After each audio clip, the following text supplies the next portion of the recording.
Quer dizer então que você já está estudando inglês há alguns meses, já sente alguma segurança no conhecimento que adquiriu, conhece alguns tempos verbais, consegue formar frases, ler pequenos textos e entender já de uma forma mais segura quando você ouve alguém falando inglês, já coloca até um filme com o áudio original em inglês e aquela legenda em português, mas está caminhando, consegue entender cada vez mais. Porém, toda vez que você se pega pensando em como anda o seu desenvolvimento, percebe que tem ainda algumas coisas que travam o seu avanço. Você fala, ué, mas não sei nem por onde começar, são algumas coisas que eu não entendo muito bem. Teacher, help me, please. Of course. Hello, hello! Sejam todos muito bem-vindos ao canal Teacher Cremasco, onde você encontra conteúdo semanal a respeito do aprendizado de inglês. É muito bacana te ver por aqui novamente. E hoje eu trago 10 erros comuns que um falante de português tende a cometer quando aprende inglês, para você ficar mais atento, para se sentir mais orientado, para perceber o quanto o inglês é diferente do português em diferentes formas, não é mesmo? E assim você vai aprender com muito mais segurança e tranquilidade, tendo a certeza de que esses 10 erros você não vai cometer, porque você a partir de hoje vai ficar com o olho bem aberto. E eu te peço, fica até o final desse vídeo, porque os últimos, o número 9 e o número 10, estão imperdíveis. Você não pode ficar sem saber. Vamos lá? Trouxe aqui para nós, então, em formato de lista, os 10 erros comuns dos brasileiros na hora de falar inglês. O número 1 é uso incorreto do to have, que nada mais é do que um verbo bastante usual no inglês, que tem o seu significado primeiro como ter. Porém, não apenas isso, pode ser usado em outros contextos, de outras formas, e o significado muda um pouco. Vamos ver aqui alguns exemplos para não nos confundirmos. Já ouvi muitas vezes esta frase, esta construção. I have 30 years. Essa frase está incorreta. Não podemos dizer dessa forma, pois o correto neste caso é o verb to be. I am 30 years old. E conforme eu mencionei anteriormente, have significa ter, porém na construção de língua, neste caso, o verbo correto não seria ele, seria, como eu mencionei, o verb to be. Sempre para falar idade. Quando nós falamos também sobre existência de alguma coisa, que algo existe em algum lugar, erroneamente muitas pessoas que falam português diriam isso. Have a mall in my neighborhood. Essa construção também está incorreta, não se pode dizer desse jeito, porque no caso de existência, a estrutura correta no inglês é there is. There is a mall in my neighborhood. Então anote, toda vez que nós formos falar em inglês da existência de algo em algum lugar, nós vamos usar there is para singular, there are para plural. E chegamos ao nosso number 2. Colocar o i no final das palavras.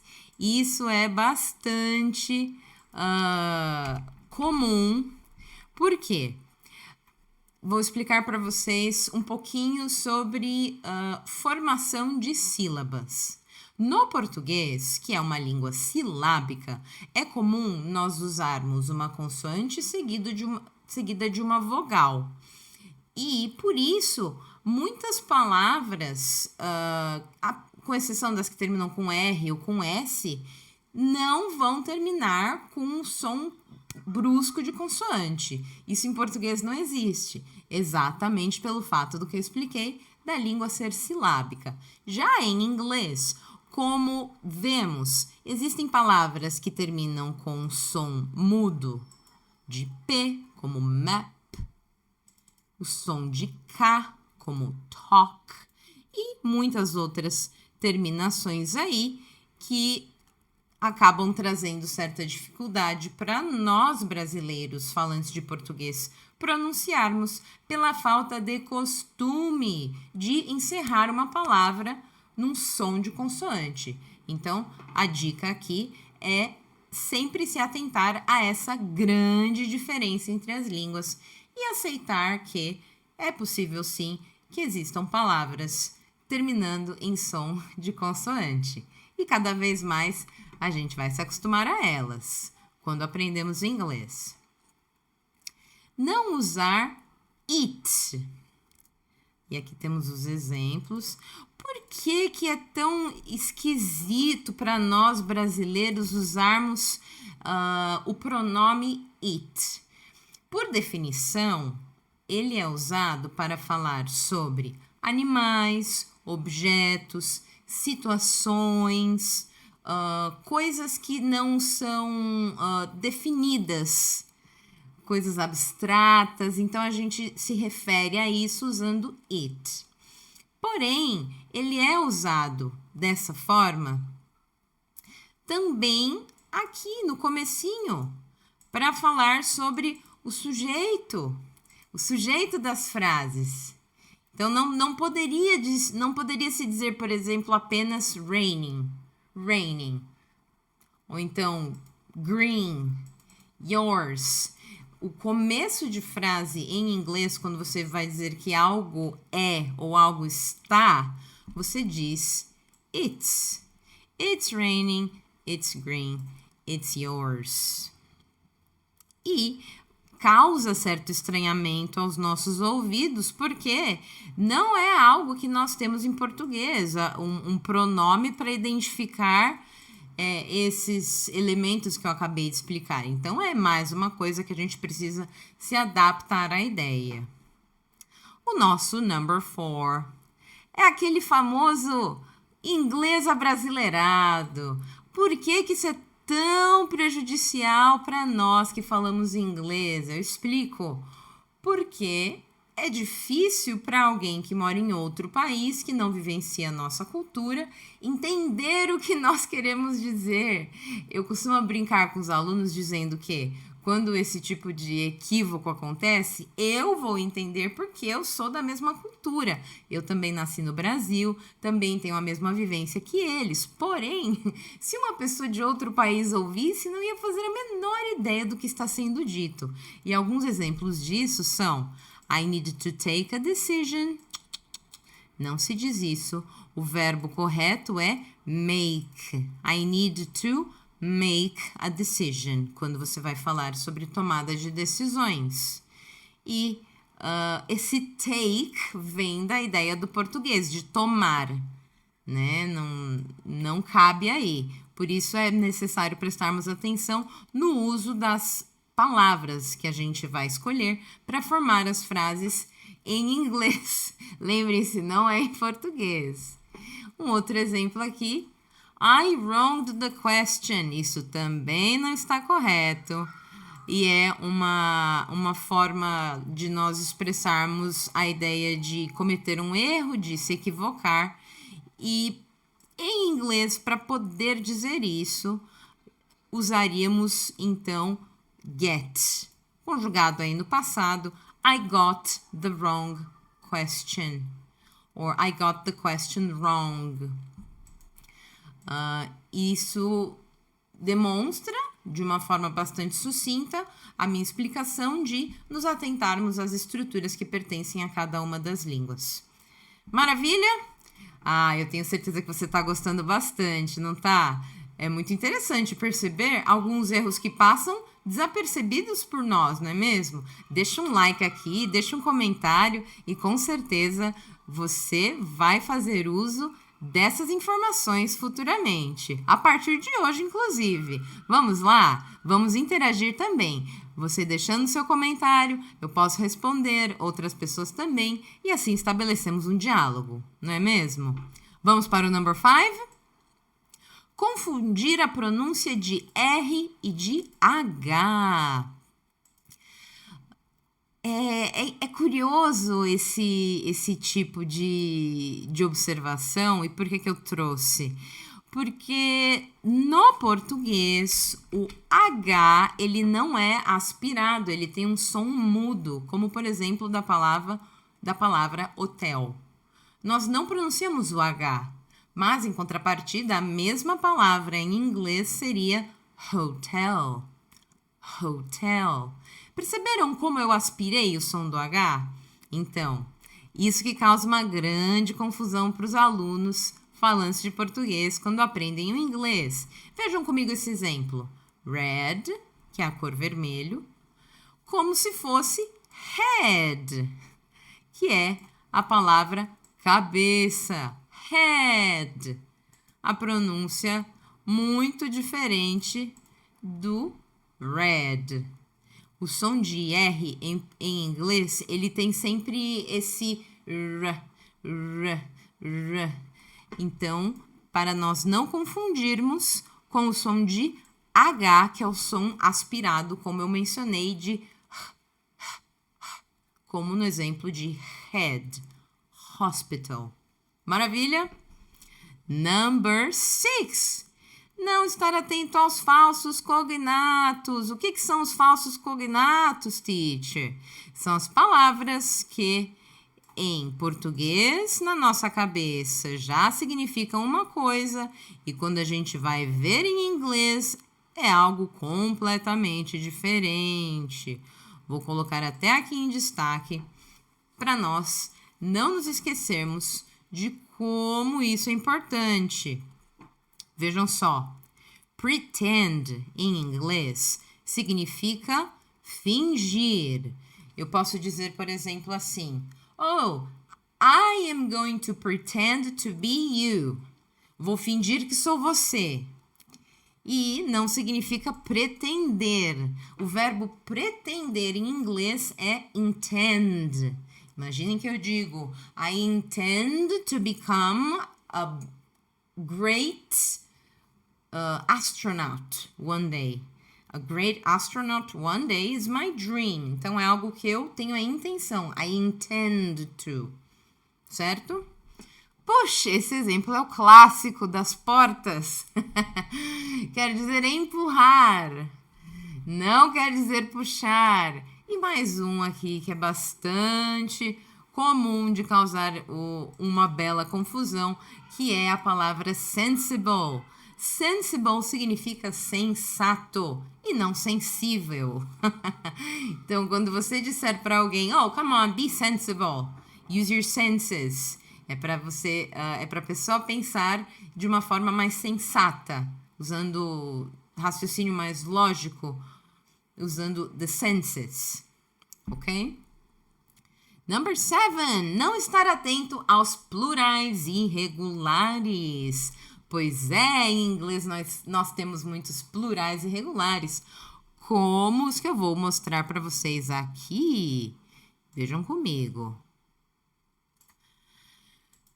Nós temos vários exemplos, porém vou mostrar esses aqui que são mais usuais. Men, singular. Men, plural. Woman, singular. Women, plural. Foot, singular. Feet, plural. Tooth, singular. Teeth, plural. E como eles são irregulares, significa que nós precisamos memorizá-los. E nada melhor para nos ajudar a memorizar do que o contexto. Se você já sabe como memorizar vocabulário, eu peço que você faça isso com frequência. Mas se você ainda tem um pouco de dúvida sobre isso, eu vou deixar um card aqui em cima explicando para você uma forma bastante simples de você memorizar palavras e não esquecê-las mais, fazendo uso do contexto delas. Vamos lá? Clique aqui no card para salvar o vídeo para depois. E você vai logo colocando em prática, hein? Number 8. Traduzir diretamente do português. Olhem só este que diz: a pessoa diz que vai, por exemplo, break the branch. Olha a tradução aí, de palavra por palavra, de uma coisa que em inglês não faria o menor sentido. Ou vai fazer bonito. Isso aqui não existe. Ou alguém que pisou na bola com você, você vai dizer um negócio desse aqui? Stepped on the ball. Então, as expressões de uma língua para outra, muitas vezes, na maioria das vezes, não vai fazer sentido algum. Por isso que são necessárias essas adaptações. Então, quando você tiver dúvidas, quando você precisar, eu aconselho que você pesquise antes de fazer uso. Ou você vai escrever algo que vai precisar de uma expressão, ou vai falar com alguém a respeito de um assunto que vai precisar disso, pesquise usando o contexto antes para você não cometer este equívoco de traduzir palavra por palavra, porque principalmente em expressões isso não rola, porque são absolutamente diferentes de uma língua para outra. Chegando ao fatídico number 9 e number 10. Gente, esse daqui eu deixei por último, porque ele é polêmico. O dígrafo TH, ele não existe em português. Por isso que para nós é tão difícil pronunciar de forma correta as duas formas do TH. E se você não sabe do que eu tô falando, eu também já fiz um vídeo sobre isso. Vou deixar esse card aqui, vou deixar ele aqui em cima para você também salvar e assistir depois para entender que bendito TH é esse que você está falando. 2 ainda? Eu achei que era só 1.